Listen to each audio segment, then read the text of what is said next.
Caroline Yadan, bonjour. Bonjour Lisbeth Kemoun. Merci d'être de nouveau en Israël avec nous, vous qui êtes députée des Français de l'étranger.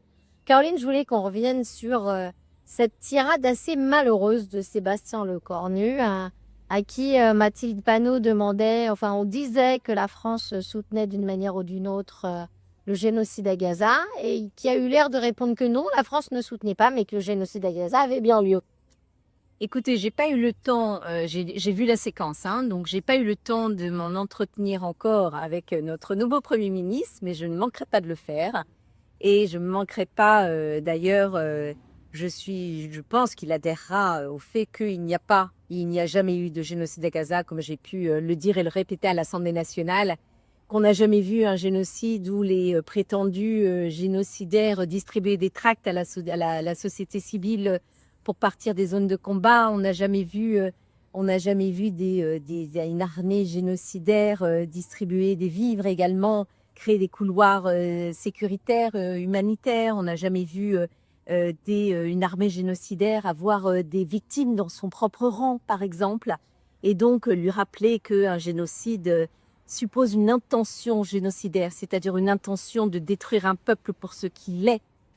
Et que si intention génocidaire il y a eu, eh bien, c'est celui qui a amené au 7 octobre et c'est bien le Hamas qui l'a eu. Donc tout ça, comptez sur moi pour avoir une discussion avec lui à ce sujet. Alors, on est quand même dans une semaine historique, Caroline. On espérait, mais franchement, on n'y croyait qu'à moitié, tout de même, à cette libération de tous les otages vivants hein, d'un coup. Comment vous l'avez vécu et est-ce que vous étiez déjà ici? Oui, alors en fait, dès que j'ai su qu'il y avait la libération des otages prévue d'un moment à l'autre, j'ai sauté dans mon avion. Et je suis arrivée vendredi matin, en fait. Et donc, j'étais sur la place des otages dès samedi soir, Motzei Shabbat.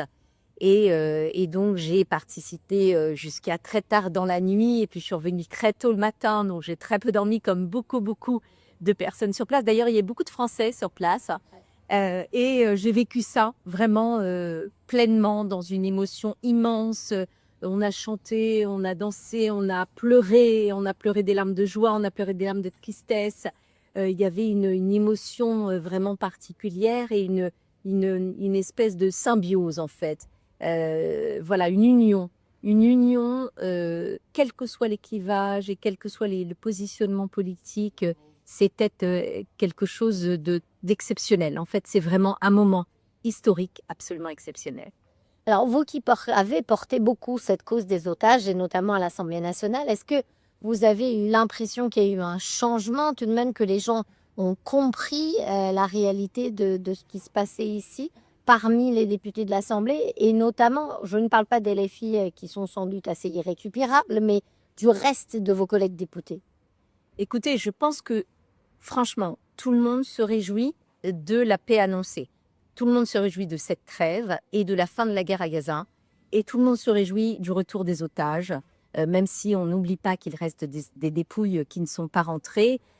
Mais vous savez, moi, j'avais créé, et la boucle continue de fonctionner, une opération de parrainage des otages. Et d'ailleurs, on s'est réunis à l'Assemblée nationale sur les 2 ans du 7 octobre avec des affiches des otages, etc. Donc, beaucoup de députés sont très impliqués dans cette libération des otages et vraiment la quasi-majorité, évidemment, à part les LFistes qui sont irrécupérables, comme vous le dites. Vraiment, je pense qu'il y a une vraie volonté de voir cette paix demain prospérer et que le conflit s'arrête enfin, quoi, et puis que le Hamas soit éradiqué. Alors, il y avait aussi ce fameux sommet à Sharm el-Sheikh auquel Emmanuel Macron assistait. Ces petites phrases de Donald Trump pas très sympathiques ni très sérieuses pour le chef de l'État français. Quel rôle, Caroline, vous pensez que la France peut jouer aujourd'hui au Moyen-Orient? Écoutez, je ne suis pas diplomate, je ne suis pas ministre des Affaires étrangères de la France. Moi, ce qui m'intéresse, en fait, c'est vraiment le devenir et le vécu des Français en Israël. Maintenant, la France participe à Sharm el-Sheikh comme les pays arabes, signataires des accords, comme beaucoup de pays européens vont participer. Donc peut-être que la France aura un rôle à jouer. Nous verrons. Le principe, c'est que cette force internationale soit le plus effective possible pour mettre en place le plan Trump. Donc demain, il n'y ait plus de menace du Hamas et que demain, il puisse y avoir une gouvernance qui soit une gouvernance réformée par rapport à ce qu'est aujourd'hui l'autorité palestinienne, qu'on arrête avec cette éducation à la haine et que Israël soit reconnu par l'ensemble des voisins arabes, peut-être dans le prolongement des accords d'Abraham. En fait, c'est ce qu'il faut. Il faut être de plus concret possible et on verra le rôle de chacun des pays. Mais en tous les cas, je pense que plus il y a de pays qui participent et en réalité, mieux c'est. Alors, évidemment, la deuxième question, c'est que tout le monde espère que cette paix va durer. Et après, indépendamment de ce qui va se passer le jour d'après à Gaza, il y a cette vague d'antisémitisme qui a été consécutive au 7 octobre, auquel on ne s'attendait pas et malheureusement on s'y habitue toujours pas non plus. Est-ce qu'on peut espérer qu'elle va un peu baisser maintenant que Gaza va être moins le centre des informations, moins le centre des préoccupations de beaucoup de députés français ou d'hommes politiques européens? En tout cas, le fonds de commerce électoral, qui est la haine des Juifs des partis de l'extrême gauche aujourd'hui, va se tarir.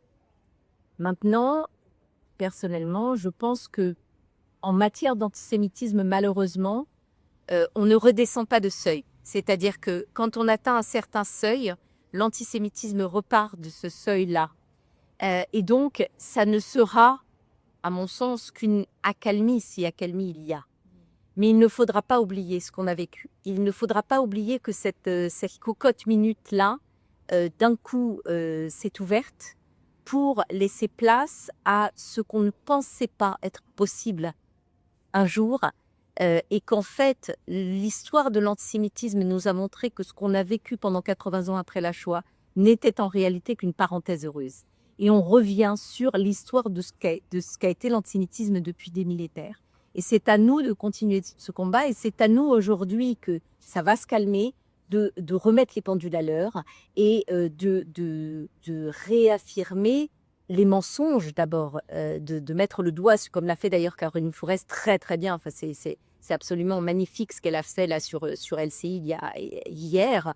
De redire que nous avons assisté à un mensonge continuel pendant 2 ans qu'a duré cette guerre à Gaza et que ce mensonge-là émane de la propagande islamiste et de la propagande islamo-gauchiste et que c'est à nous, en fait, de rétablir la vérité des faits et l'authenticité de ce qui s'est réellement produit. Et je pense qu'au fur et à mesure, on pourra le faire, j'espère en tous les cas, un peu moins difficilement, voire un peu plus facilement qu'hier. Alors, je ne peux pas ne pas vous poser la question, Caroline. Les Juifs de France ont reproché clairement à Emmanuel Macron ses prises de position pendant cette guerre. Vous vous êtes prudemment détaché de certaines de ses prises de parole. Est-ce que vous avez eu l'occasion de lui en parler? Et qu'est-ce que ça change pour vous personnellement? Alors, si je puis me permettre, je ne me suis pas prudemment détachée. J'ai mis un terme, C'est vrai. de manière très ferme, Pardon. alors que je m'étais précédemment désolidarisée de beaucoup de prises de parole qui m'apparaissaient totalement contraires à ce que je pensais, mais à partir du moment où il a décidé, où le président de la République a décidé de reconnaître sans conditionnalité, sans condition un État palestinien, pour moi, ça a été une ligne rouge. Et c'est à ce moment-là que j'ai dit que je quittais mon groupe parlementaire pour être aujourd'hui simplement apparentée. C'est-à-dire qu'aujourd'hui, ma parole, elle est totalement indépendante et je ne puis à suivre quelque voie que ce soit, sinon la mienne qui correspond à mes convictions, qui correspond à mes valeurs. Voilà, donc ça c'était pour la première partie de la question. Et la deuxième partie... Est-ce que vous lui avez parlé? Ah voilà, non, enfin, j'ai essayé, mais malheureusement sans succès. Voilà. Pour conclure, Caroline Yadan, où aujourd'hui en est la France par rapport à sa lutte contre l'antisémitisme, de votre point de vue? Est-ce qu'on a progressé, y compris sur cette loi sur l'apologie du terrorisme, sur lequel vous avez beaucoup travaillé et qui doit revenir, sauf erreur de ma part, à l'Assemblée nationale? Alors, c'est plus qu'une loi sur l'apologie du terrorisme, c'est vraiment la loi visant à lutter contre l'antisémitisme dans ses formes renouvelées liées à la haine d'Israël, avec 3 axes. Effectivement, l'ouverture du champ d'application sur l'apologie du terrorisme, notamment sur les auteurs du terrorisme, l'apologie des auteurs. Le deuxième axe, c'est la destruction, l'appel à la destruction d'un État qui pourrait être sanctionné. Et le troisième axe, c'est les comparaisons outrancières avec la Shoah.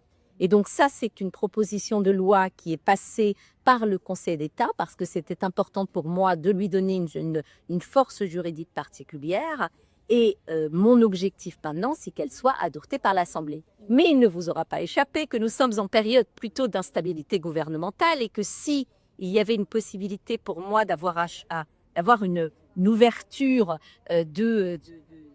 avec l'ancien gouvernement sur un temps gouvernemental, parce que c'est important pour moi que ce soit sur un temps gouvernemental. Évidemment, nous venons de changer de gouvernement, donc je vais continuer moi mon combat. Ma mission vraiment, c'est que cette loi soit adoptée, parce que si elle est adoptée demain, Rima Hassan par exemple, sera condamnée.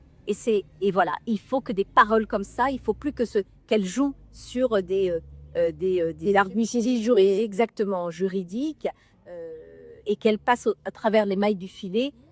Voilà, et cette loi, elle viendra très clairement dire plus précisément ce qu'on a le droit de dire, de faire et surtout ce qu'on n'a pas le droit parce que très clairement, c'est une parole de haine qui peut entraîner ce qu'on a vu malheureusement, c'est-à-dire une haine qui entraîne des assassinats et en tout cas l'agression des Juifs en France. Donc voilà, il suffit. Et vous avez confiance qu'elle sera votée par vos collègues à la majorité? Mais elle est co-signée, je vous rappelle, par 118 députés. On enlève les extrêmes. Lorsque vous présentez une proposition de loi par mail, en général, c'est une quinzaine, vingtaine de députés qui vous répondent. Là, ce sont beaucoup de députés qui se sont engagés, des LR au PS, notamment avec des anciens premiers ministres comme Elisabeth Borne, comme Michel Barnier, mais aussi un ancien président de la République, François Hollande. Donc, c'est une loi qui est transpartisane parce qu'elle nous parle de valeurs communes, parce qu'elle nous parle de la nécessité tous ensemble, parce que nous portons des valeurs universelles, de combattre cette haine-là qui ressurgit de ses cendres. Et je pense qu'une grande majorité des députés, en tout cas j'ose espérer, la votera évidemment si elle est présentée à l'Assemblée nationale, même si on risque d'avoir une très très forte opposition, voire une violence des LFI. Mais je suis tout à fait prêt à combattre tout ça. L'ombre de Simone Veil sera avec vous au Parlement. Oh là, oh là. Merci beaucoup d'avoir été avec nous. Je rappelle que vous êtes député des Français de l'étranger, 8e circonscription de l'Assemblée nationale française. Bonne journée à vous et à très vite en Israël, Caroline. Merci à vous, Lise. Bonne journée.